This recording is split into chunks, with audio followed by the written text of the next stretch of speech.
volumes up, phones down, and tune in to BE News where we give you educational and real-life news by our local and global happenings. This is Ann Balco, your news anchor. I'm Sherjane Bantilan. I'm Rose Jana Gamozo. Nicole Villa Pajarillo, and we are your new reporters.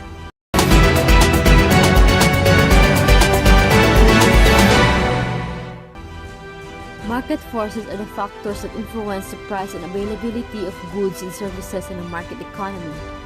Market forces push prices up when supply declines and demand rises, and drive them down when supply grows or demand contracts.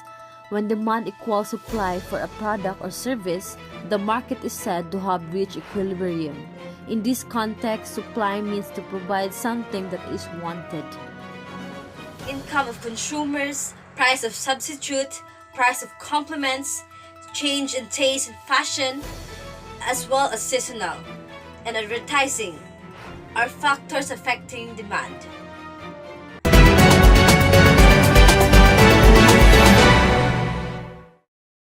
Factors affecting demand, consumer spending habits can be evaluated based on a change in their income.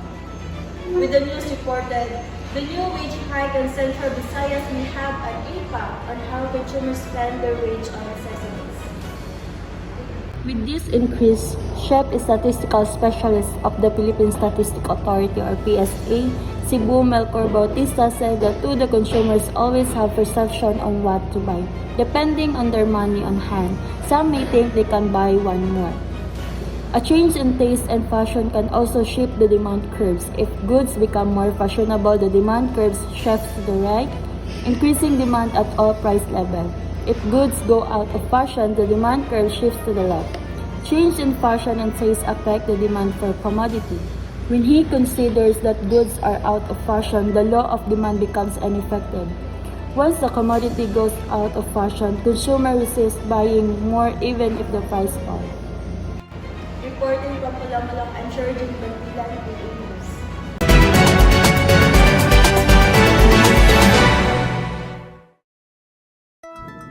With changes in price of the substitute good affecting demand. Substitutes present the consumer with alternative choices.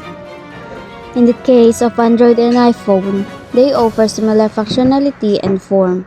If there is a fall in the price of Android phones, consumer will demand more. As a result, there is a fall in demand for the substitute leading to less demand. For changes in the price of complementary goods, if the price of complementary good increases, demand for the other good decreases. This is because complementary goods are used together to satisfy a need. So a price increase for one good discourages the use of the other. For example, if the price of sugar increases, demand for tea decreases because tea and sugar are complements. Another example is that if the price of petrol decreases, demand for cars increases.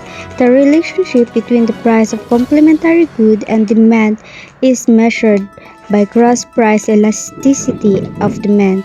A negative cross price elasticity indicates that two products are complements, while a positive cross price elasticity indicates that they are substitutes.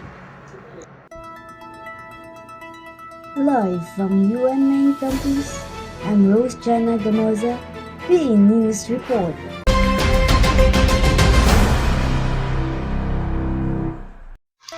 For seasonal demand and supply, this refers to the predictable changes in customers' buying patterns that occurs at specific times of the year. These changes can be due to environmental factors like weather, holidays, or cultural traditions.